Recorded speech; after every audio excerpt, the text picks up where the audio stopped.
Hello, this is Trisha Fuller, and I'm with Divorce Magazine Canada podcast, and we're just here to share a quick trick with you today. Life comes with many changes. Some are expected, some are unexpected, some positive, some challenging. But you don't have to navigate them alone. There are people who care and want to help. You're in the right place because I'm here to connect you with them. What is your next step? Making choices that involve change can be difficult. Where can you find the resources who have answers for your questions? Our team of experts and professionals can help you make informed decisions with less stress to help you manage these changes in your life easier. You'll also meet people just like you who share their stories to encourage you not to give up. Hi, I'm Dina Court, an author, blogger, publisher, and empowerment coach. Thank you for joining me today on the Life Changes Channel podcast, where we'll cover topics around life changes that you might be facing in your career and education, health, finances, relationships, parenting, aging, real estate, lifestyle, loss, and personal growth. This show started out as a Divorce Magazine Canada podcast, but so much of the content could also apply even if you aren't dealing with a divorce or separation. So now, it's Life Changes Channel. There will still be lots of information to support you or someone you care about who is dealing with divorce or separation. I encourage you to go back and meet all the incredible guests in the earlier episodes. There is so much gold there. And hey, did you know we have a YouTube channel, a new Life Changes channel, and free magazines with articles from our team available across much of Alberta, as well as on our website, lifechangesmag.com. We also hold online divorce resource groups that are free to attend, and everyone is welcome. Check out the links in the show notes and be sure to join us. We love bringing experts to you. Please refer to our terms of service available on our website, lifechangesmag.com, and stay tuned at the end for the legal language. Ready? Here we go. This is the first episode in a series of quick tips, little bits of advice or encouragement from our experts to just help you in a specific area. Trisha Fuller, our favorite hypnotist, is back on the show, and I'm excited to have her here with a tip and a little exercise that you can use to help reduce anxiety. And we're going to role play this, and I'm going to be the person with anxiety, and she's going to help walk me through something I can do to help reduce that. Let's do that now. So, Dina, what would you like help with? I am having I believe it would be anxiety, almost, I don't know if it's an attack, but some anxiety reactions to when I think about an event that is coming up. And I feel tightness in my throat. I feel some butterflies, almost nausea in my stomach. And really, I just find like I'm tight in the shoulders. That's how my physical is responding.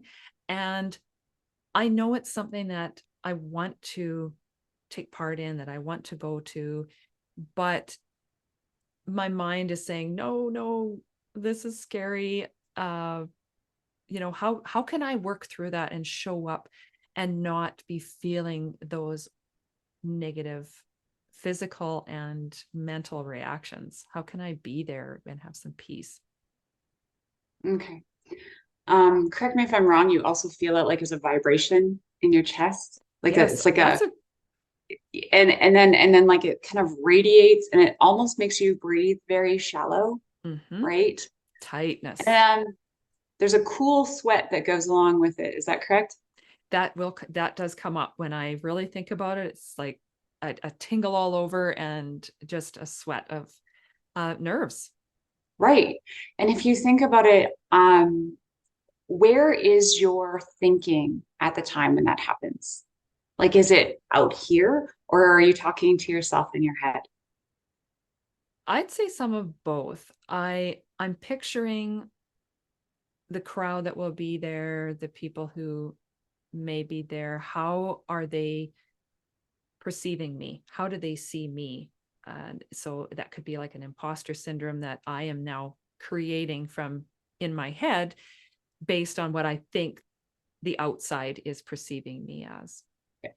Okay, cool. So that's a whole different thing. And we're going to have to talk about that another day, in that there's no such thing as imposter syndrome. I have a huge problem with that phrase. It is just a money-making grab that causes people to think that they have a problem. So I'm going to wash your mouth out with soap if I ever catch you saying that again. But we'll do a whole different thing on that another day. But so the thing is when you're thinking about it, you think you're externally in the situation. But when a person, essentially what you're describing is almost like a phobic response, right? Yes. Like an intense fear response. The adrenaline spikes, the heart races, the shoulders tense, like the muscles just go into fight or flight, right? So getting a person to be externally curious is ideal. However, we often can't get them out of their head until we've changed something called physiology. So physiology is what you do with your body. So you can't again think your way out of the paper bag. So like you can't just like control your thoughts. It doesn't work that way. So let's interrupt the pattern. But first, I actually need you to, on a scale of like 0 to 10, 0 being completely calm and 10 being like almost needing to be medicated anxious. Get yourself as though you're in the situation right now so that you can actually see the tangible result in this. Okay. So like get it to at least like a 4. Can you like kind of close your eyes or like imagine that you're in the situation right now? It's about a 7. Okay. Ooh, okay. So first of all, now close your eyes and make it an 8. Oh, I know that seems a little mean, but uncomfortable. right. Yes. Okay. So open your eyes and realize I just proved that you can control it. Yes. If you can increase it, your brain can infer that it can also decrease it. Yes? Powerful. Yes. Okay. So just make sure, I know you just had an aha and now you just went to about a 6 again. Make sure you're back at that 7. Okay. Feel that, oh my God, in the chest. And like it's almost like shallow breathing and your voice is like very faint, right? You're almost passive, pulling away, right? Yeah. Okay. Got it. Now open your eyes and just do this. 1 hand, 2 hands, 1 hand, 2 hands. Now, if you imagine open, close, make a fist. Slow down a little bit. Actually pretend you're milking a cow. Yep. Because if you actually have the image of milking a cow, this works even better. Now, pretend you're in the situation, see yourself in the situation doing this. Now tell me what happens to that number. It's about a 6.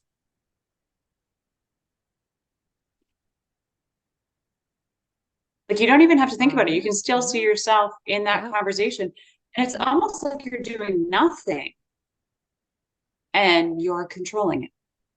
We changed your physiology. So what you were doing with your body changes the chemical process in the brain. People can do this. Like I do this with like phobia responses for driving. I do this with phobia responses. Like that can happen on the steering wheel, right? Like I'm not saying take your hands out, right? It can happen with people who are having a phobia of flying, right? But we just interrupted the pattern. And in a matter of like 20 seconds, you were able to take it down 2 points. And if I let you do it longer, imagine how much more neutral you'd be, which would make you presently outside of your head, looking at them, taking in the information. And this is, isn't that cool? This is so great. Could you see yourself actually just, yes. And you know, I'm creating this response and I'm not even in that situation yet.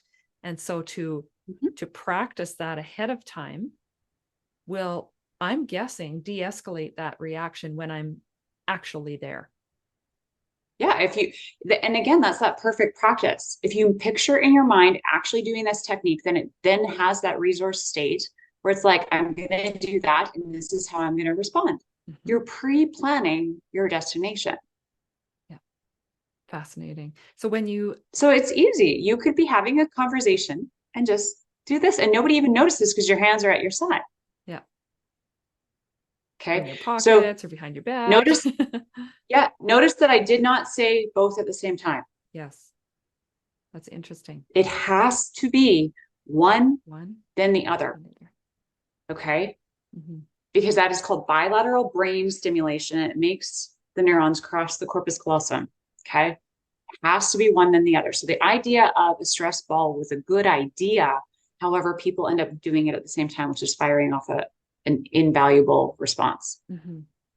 That's a Okay. very important point to make, that it is separate from each other. Cool. Okay. Well, we'll leave it at that, and we'll do something else another day. Okay. Thank you, Trisha. Fantastic. Thank you, Dina. Hopefully you heard something today that helps you wherever you might be in life. Do you have questions or a suggestion for a topic you want to know more about? Let me know. Check the show notes for all the contact information. Follow this podcast and find us on social. Know anyone who might find this information helpful? Be a friend and share it. And hey, thank you for hanging out with me today. Keep smiling that beautiful smile. The world needs your sunshine. It means a lot that you spend this time with us and meet our experts and professionals who can help you through whatever life changes you're facing. Please refer to our terms of service available on our website, lifechangesmag.com. The link is in the show notes. Our disclaimer: Divorce Magazine Canada, Life Changes Magazine and channel, and divorce resource groups are intended to educate and provide quality, credible resource information. The contents should not be used as factual until consultation with the appropriate professionals for any guidance.